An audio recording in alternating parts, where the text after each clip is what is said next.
House जो आप कह सकते हैं बूचर खाने लगे हुए हैं, इनसे यहाँ के आसपास के 8 किलोमीटर जो भी रेडियस में 8 किलोमीटर रेडियस में जो लोग रह रहे हैं ना, उसके बारे में जब आप जानेंगे ना, वो लोग कैसे रह रहे हैं इस चीज़ के बारे में जानेंगे ना, तो अंदर से आपको नियम होते हैं, जैसे कि उसमें मवेशी कितनी कटनी चाहिए, कैसी मवेशी कटनी चाहिए। अभी देखिए उस फैक्ट्री में जो है गाभिन मवेशी, जिसके पेट में बच्चा होता है, उस मवेशी को काट दिया जाता है, और जो उसके पेट से जो बच्चा निकलता है, मैं बताना चाहूँगा उस बच्चे के ऊपर भी जुल्म। देख रहे हैं पब्लिक न्यूज़ 24 बिहार, मैं हूं शुभम कुमार। आज तक मैंने आपको न्यूज़ दिखाया, मगर अब मेरा मन था कि हमारे आसपास हो रहे या पूरे बिहार के अलग अलग ज़िले में कुछ ऐसी चीज़ें हैं जिससे लोगों को नुकसान हो रहा है, कुछ ऐसी चीज़ नहीं है जिससे लोगों को होने से जो है फ़ायदा होता। ऐसे कुछ मुद्दों पे मैं सोच रहा हूँ कि हर हफ्ते आप सभी के सामने एक वीडियो लेकर आऊँ। अभी जिस जगह पर मैं हूँ, ये जो है आपको बिहार का एक ज़िला है अररिया, जो कि फनेश्वरनाथ रेणु जी की धरती भी कहा जाता है इसे। और मैं आपको बताना चाहूँगा, यहाँ पर जो है अररिया डिस्ट्रिक्ट में एक प्रखंड है फॉरबिसगंज, और उसी प्रखंड में जो कुछ पंचायत है, उसी पंचायत के सीमे से लगता हुआ एक जो कह सकते हैं एक पंचायत है हललिया पंचायत। उसी हललिया पंचायत के सीमा से सटा हुआ 2-3 जो कह सकते हैं मांस फैक्ट्री, जिसको कि स्लॉटर हाउस भी कहते हैं या बूचर खाने भी कहा जाता है, वो यहाँ पर लगे हुए हैं। इंडस्ट्री लगी हुई है, बहुत खुशी की बात है। इंडस्ट्री लगती है यानी कि विकास कहीं ना कहीं हो रहा है। मगर आपको एक चीज़ समझना होगा कि विकास तो हो रहा है, मगर उस विकास से कितना ज़्यादा लोगों को इफेक्टेड हो रहा है, कितने लोग परेशान हैं उस चीज़ से, ये भी आपको समझना होगा, सरकार को भी समझना होगा। अभी यहाँ पर उद्योग मंत्री भी आए हुए थे और उन्होंने बोला कि एक नया उद्योग लग रहा है। उनसे खुशी है, सभी लोगों में खुशी होनी चाहिए कि उद्योग लग रहा है उनके क्षेत्र में। मगर जो ये स्लॉटर हाउस जो आप कह सकते हैं बूचर खाने लगे हुए हैं, इनसे यहाँ के आसपास के 8 किलोमीटर जो भी रेडियस में 8 किलोमीटर रेडियस में जो लोग रह रहे हैं ना, उसके बारे में जब आप जानेंगे ना, वो लोग कैसे रह रहे हैं इस चीज़ के बारे में जानेंगे ना, तो अंदर से आपको दुख होगा।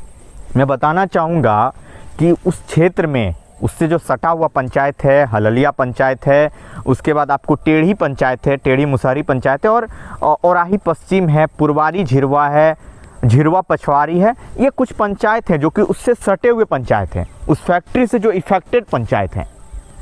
तो कहीं ना कहीं उस फैक्ट्री के होने से लोगों में एक कह सकते हैं आक्रोश है, लोगों को नुकसान हो रहा है, उनके बच्चे बीमार पड़ रहे हैं, अनेकों बीमारी को वो आमंत्रित कर रहा है। तो क्या मैं इस वीडियो के माध्यम से मैसेज देना चाहता हूँ, क्योंकि मैं देखो मीडिया जो होती है कहीं ना कहीं सच्चाई दिखाना और जो समाज में हो रहा है, जो घटित हो रहा है, उस चीज़ को दिखाने का काम करती है। तो मेरा कहना था कि जब ये स्लॉटर हाउस लगे हैं, इसके कुछ ना कुछ मानक होते हैं, जैसे कि इसके रेडियस में 5 किलोमीटर में कोई भी गाँव नहीं होने चाहिए, इसके आप कह सकते हो आसपास में कोई नदी बहनी चाहिए, और भी बहुत सारे इसके मतलब कह सकते हैं गुणवत्ता जो कहते हैं ना, उसके नियम होते हैं, उनके कुछ नियम होते हैं, जैसे कि उसमें मवेशी कितनी कटनी चाहिए, कैसी मवेशी कटनी चाहिए। अभी देखिए उस फैक्ट्री में जो है गाभिन मवेशी, जिसके पेट में बच्चा होता है, उस मवेशी को काट दिया जाता है, और जो उसके पेट से जो बच्चा निकलता है, मैं बताना चाहूँगा उस बच्चे के ऊपर भी जुल्म ढाया जाता है। ये तो बात अलग रही। अब जो छोटे छोटे मवेशी है, जैसे कि एक उसका एज मापा गया है कि एक इतने एज की मवेशी ही कट सकते हैं इसमें। मैं बताना चाहूँगा छोटे छोटे मवेशी जो 6 महीने 7 महीने 8 महीने साल भर के मवेशी है, उसको भी उस बूचर खाने में काट दिया जाता है। यहाँ पे टोटल अभी 3 बूचर खाने हैं और कुछ बूचर खाने बन रहे हैं, और कहीं ना कहीं जो यहाँ के जिला प्रशासन है वो इस चीज़ में उसको सहयोग कर रही है। सहयोग क्या कर रही है कि जो भी गलत तरीके से उस फैक्ट्री में हो रहा है उसको पूरा समर्थन करती है, कहीं भी किसी भी तरीके का कभी रोकथाम नहीं हुआ है। और मैं एक चीज़ बताना चाहूँगा, ऐसा भी नहीं है कि यहाँ के लोग एक्टिव नहीं है, कुछ लोग हैं यहाँ के माननीय विधायक महोदय, जो यहाँ के माननीय विधायक हैं मंचन केसरी, विद्यानंद केसरी उर्फ मंचन केसरी जी, फॉरबिसगंज विधानसभा से वो विधायक हैं, 2 टर्म भी विधायक रह चुके हैं। निरंतर वो विधानसभा में इस चीज़ को लेकर आवाज़ उठाते हैं, मगर जो वरीय अधिकारी इस चीज़ को जांच के लिए आते हैं, उनके अंदर क्या है कि वो जांच के लिए तो पहुंचते हैं, मगर सही रूप से जांच नहीं करते हैं।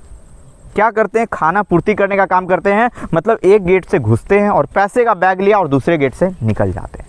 तो विधायक जी ने से भी हमारी बात हुई, तो उन्होंने कहा हम असमर्थ हैं, हम क्या कर सकते हैं, जब तक अधिकारी सही जांच रिपोर्ट सरकार को नहीं सौंपेगी तो सरकार कैसे एक्शन लेगी। मैं इस बातों पर एग्री करता हूं। यहाँ के कुछ समाज सेवी लड़के हैं जिनका मैं नाम बताना चाहूँगा, पवन कुमार और एक वैजू कुमार, जो कि डायरेक्ट मुख्यमंत्री के सामने ये मुद्दा लेकर गए थे कि जो स्लॉटर हाउस है उससे लोग कितने परेशान हो रहे हैं।